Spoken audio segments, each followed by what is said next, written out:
This year, the Los Angeles Times is celebrating its 125th anniversary, an anniversary of serving the people of Los Angeles and Southern California.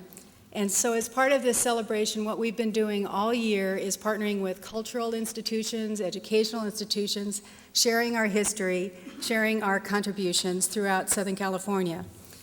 Tonight's program is more of that ongoing partnership. And to start our program, it's my great pleasure to introduce our publisher, David Hillier. David? Good evening, everyone, and welcome. As many of you know, I am new to the Los Angeles Times and to Los Angeles, having been here 5 weeks today. And so I have been running very hard to catch up on 125 years of our history together with the wonderful communities in Los Angeles. And there's a lot to learn. I'm trying to learn fast. And what I'm so interested in this evening is to find out that during much of our 125-year history, since 1932, we have been intertwined in covering this amazing story that combines art and politics, including the darker side, censorship sometimes, and creation of wonderful works, eradication of wonderful works, and now that we're celebrating this amazing resurrection and in time able to view this really remarkable work. So we're very pleased to have you here. We're especially pleased to have been part of the history of the second of David Alvaro Siqueiros' 3 murals, all done within, I was learning, a very short space of time, only in Los Angeles in 1932. It is an important part of the story of our community. Again, it has had brighter sides and darker sides over the years, but to be coming into this brighter side when all of us and our neighbors and friends will be able to go to Alvaro Street and see this wonderful work again as it was intended to be is truly a special thing. So we are, it's really a great pleasure for us to be able to host tonight's program. We thank Legacy and Legend Productions and our co-sponsor, Washington Mutual, and of course, all of our distinguished panel that you will be hearing from in just a moment. And to introduce them, if you'd welcome Luis Garza, the Director of Legacy and Legends. Luis? Thank you, Mr. Hillier, and thanks also to the Los Angeles Times and to Washington Mutual for generously supporting this evening's event. Ladies and gentlemen, damas y caballeros, bienvenidos. Welcome. I am Luis Garza, the project director and the instigator of Legacy and Legend, Siqueiros en América Tropical, Censorship Defied. This is a planned exhibition about the Mexican muralist David Alfaro Siqueiros and the significance of the 3 murals he created in Los Angeles during 1932. Tonight's program is the second in a series of community talks that are designed to educate the public about El Maestro and why his work remains meaningful and relevant to our lives today. Over the years, the Los Angeles Times has provided a forum both for and against the subject of this evening's discussion. It was through the support of Mr. Harry Chandler for socialite Christine Sterling's vision of a Mexican marketplace that El Pueblo came to be. It was also at the urging of Mr. Chandler and city officials that the Siqueiros mural América Tropical came to be censored. Los Angeles Times art critic Arthur Hillier commented in his column Brushstrokes on March 18, 1934. Down on Olvera Street, Siqueiros painted 2 years ago a fresco in Portland cement. It is a powerful work. Some people think it very ugly. A week ago, 15 feet of the fresco was whitewashed, thus hiding it from the street, bringing up the question of artist rights versus owner's rights. If the only right is that of property, then the owner has the sole right to change or destroy. But property right is, finally, the right of money, which is not always synonymous with good judgment. The fresco is not destroyed, but merely partially covered. Someday we may find that decisions of this kind will be referred to properly constituted boards on which art and property are both represented." End quote. Since then, the Los Angeles Times has provided an invaluable historical timeline and what is likely to be its most consistently covered topic.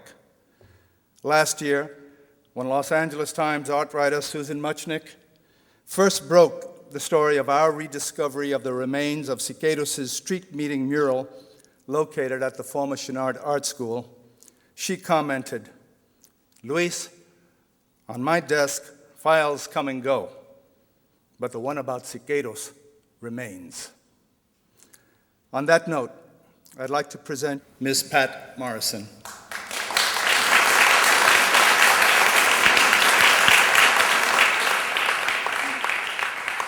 Thank you, Luis, y bienvenidos a todos.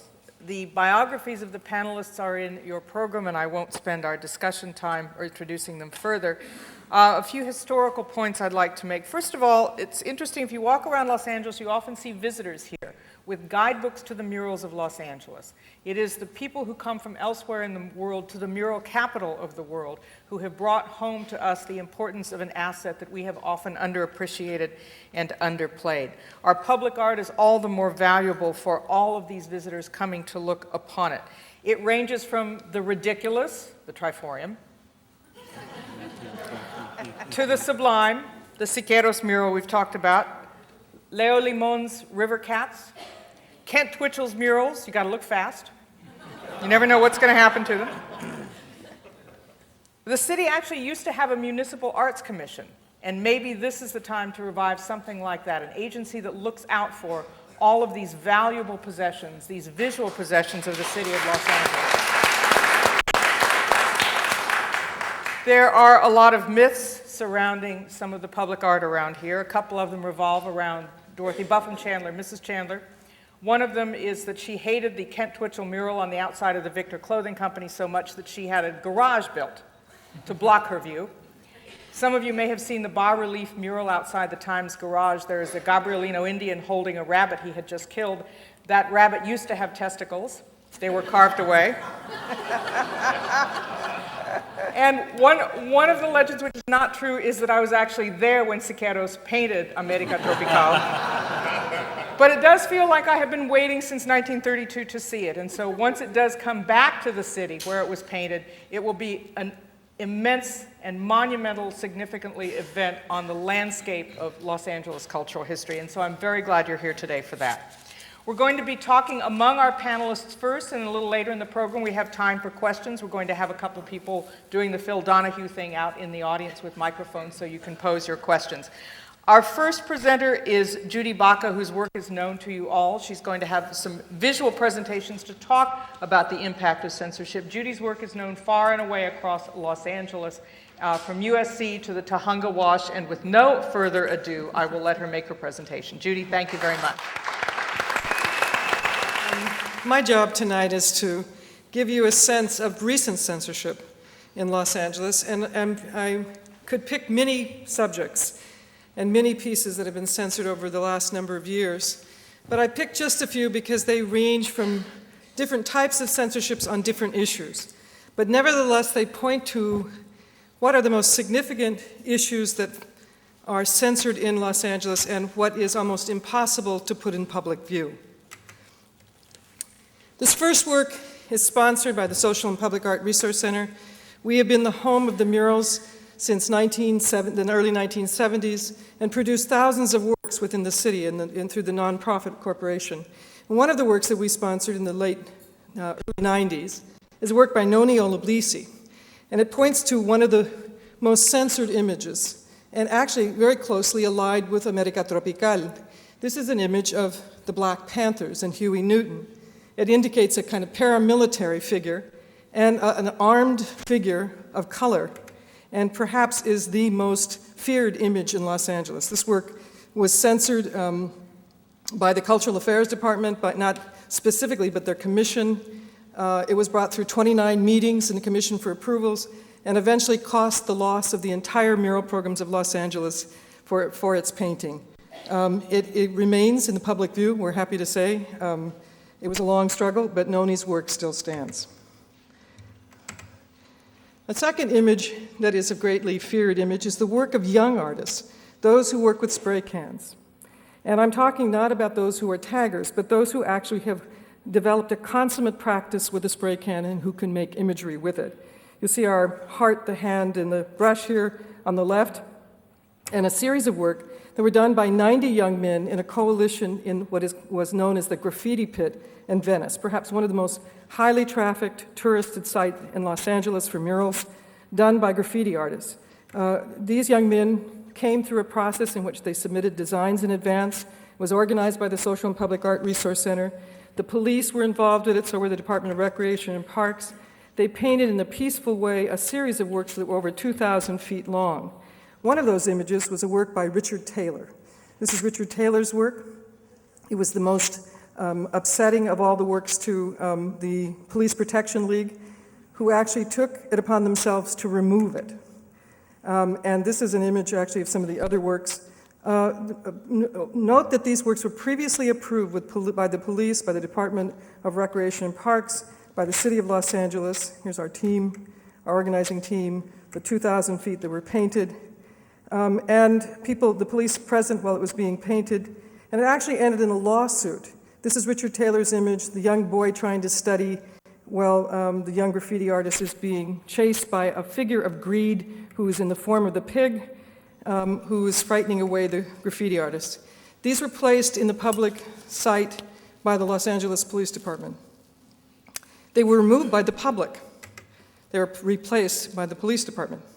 This went back and forth until finally they were covered with paint with happy faces by the Los Angeles Police Department.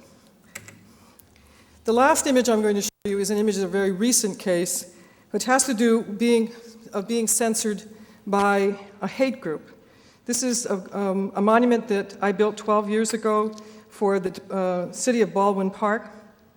It's an arch and 400 feet of platform, and it became a contentious site when the Save Our State people and the Minutemen and the National Alliance decided that it should be removed from public view. They came from 85 miles away and told a city council and a city that they should remove the public art monument that had been approved in public process. It ended in almost a near riot. And one of the contentious images was this piece of language that said it was better before they came. The they is underlined because I was quoting a city council person who was from Arkansas, who was talking about the wave of immigrants of Latino descent and the Filipinos.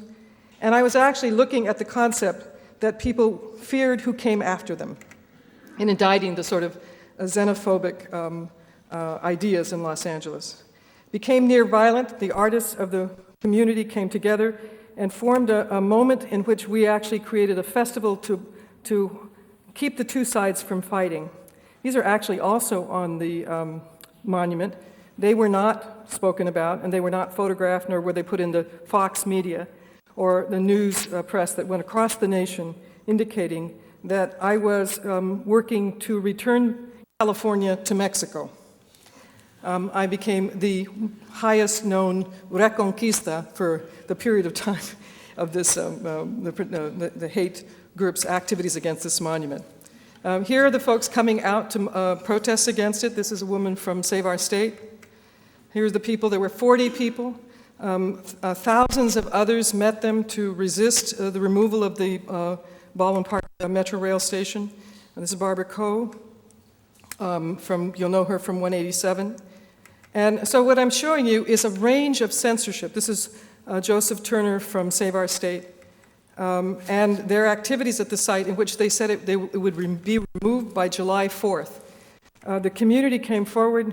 Thousands and thousands of dollars were used in the defense of this particular public artwork, including neighboring police departments. And the purpose of Save Our State was actually to bankrupt the city for having the will to keep the public artwork.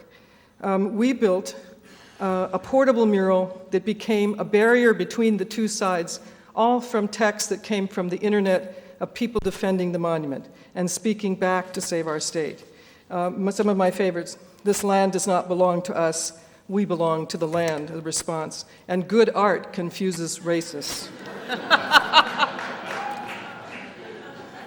"We gave your forefathers food to eat, and still we put food on your table." So these are, we think it means save your status instead of save our state.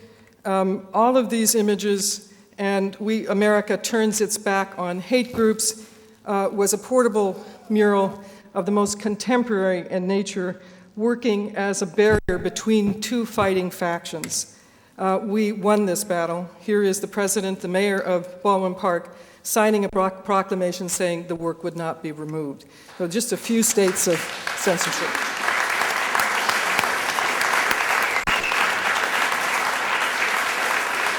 Thank you, Judy.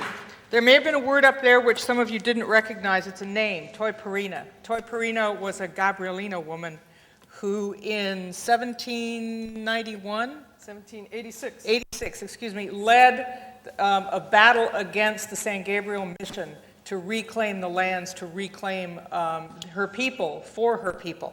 And it failed, but it left its mark, which is why I use her as one of my email addresses. So good for Toi Perina. None of this happened without the historical context of a strained relationship between Latinos and Anglos in this city. And in that, I'm going to ask Bill Deverell, who is the director of the Huntington USC Institute on California and the West and the author of Whitewashed Adobe, about Los Angeles, to give us a context of the strain, the difficult relationships that gave rise, in the end, to the censorship of the Siqueiros mural. Good evening, everybody. Well, one of the things to keep in mind, at least from the perspective of the historian in all this, is that there's a deep continuity to the images and contentions and conflicts that Judy shows, stretching back to the Siqueiros moment in 1932 and even earlier. So when you look at the Siqueiros moment in 32, one of the critical features is the timing of the event, the timing of his arrival here in Los Angeles. The Depression is deepening. There are repatriations of Mexicans and Mexican Americans going on. It's very important to remember that that's the year and the moment that Los Angeles welcomes the world to the 1932 Olympics. It creates all kinds of tensions on the ground. Olvera Street is a destination, a tourist destination for Olympic visitors. Siqueiros himself is part of an art commission prize commission for public art during the moment of the Olympics. But this question that Pat raises, there's a continuity of tension here on the landscape about not only the presence of people of Mexican descent, ethnic Mexican and Mexican-American peoples, but even more, perhaps more critically, a confusion and a conflict over the legacy of the landscape as a Mexican place. How much does the region want to reconcile itself to that in an era in the early 20th century when Los Angeles is increasingly Anglo? What kinds of relationships do you have with the past, and what kinds of discomforts do you have? And that's all very, very palpable in the Siqueiros moment, just as it's palpable, of course, right here in the very recent past. But there's long continuities to that here in Southern California. The relationship, as you say, is a contentious one, and even into the future, after the mural was painted, we had the Zoot Suit riots, the Sleepy Lagoon trial. In any way, was the role of the idea of Latinos as artists, the artistic presence in the landscape, diminished by the politicking that went on? From the Depression, you talked about the repatriation during World War II, and into the kind of the glorious Anglo 50s that a lot of people at the time perceived as the Los Angeles of the moment in the future. I think so, definitely. One thing I'd add, though, is the issues of censorship and public art and the conflicts that ensues in that arena certainly doesn't go away in the 50s. LA is a hotbed for those kinds of fights in the 1950s in the era of the Cold War. What kinds of public art is going to be supported or not? So censorship continues well into the Cold War period. But the issue you raised, Pat, about the identity of particular Mexican artists or Mexican-American artists, I think is really an important one. One of the ways in which Los Angeles identifies itself and comes up with a kind of cultural patrimony of its own is through this so-called Spanish fantasy past. How do we relate ourselves to the era of New Spain, the era of the missions, the era of the Franciscans, and what do we pick as cultural patrimony from that era? and identify as particularly Southern California. And one way to look at that is that in some respects, you pick iconography and you don't pick people, with the exception of Father Sarah, who becomes essentially the George Washington of Southern California. But you pick a kind of mission revival, imagery and motifs, architectural, decorative, etc., which is ostensibly peopleless. Well, when you have David Siqueiros come along crucifying someone on a cross in Olvera Street, that really tells you a fairly strong statement about the mission myth. And Siqueiros is an in-your-face kind of artist. And he's essentially identifying people. He's bringing people back to that discussion in a very, very political way. And I would just say one thing that's fascinating about the resurgence of interest in the mural and this notion that now the mural is somehow palatable to us, I'd be wary of that, only because the mural is a very strong political statement, and I think it needs to be respected for that. And the politics behind the mural need to be taken seriously today, every bit as much as they were in the early 1930s. I'd like to hear from Suzanne, my colleague at the Times, about the idea of indoor versus outdoor art and what really is art and what isn't. In Los Angeles, much of the architectural accomplishments are private homes. Frank Lloyd Wright built more houses here than he did anywhere else, any other single place. And so Los Angeles has always been essentially very private in part of its art. When we do find the flowering of public art, it's during the City Beautiful movement of the 1920s. You've got the Hugo Ballin murals at the library. But so much art seemed to be private here in Southern California. What is the division between indoor and outdoor art? Is one sort of viewed as a diminished, a lesser form of art? And is it fungible? Or do people accept the fact that it's going to go away or get covered up at some point? I think it's a little bit like Los Angeles in that it's impossible to define. But the term public art it's really worth thinking about for a moment.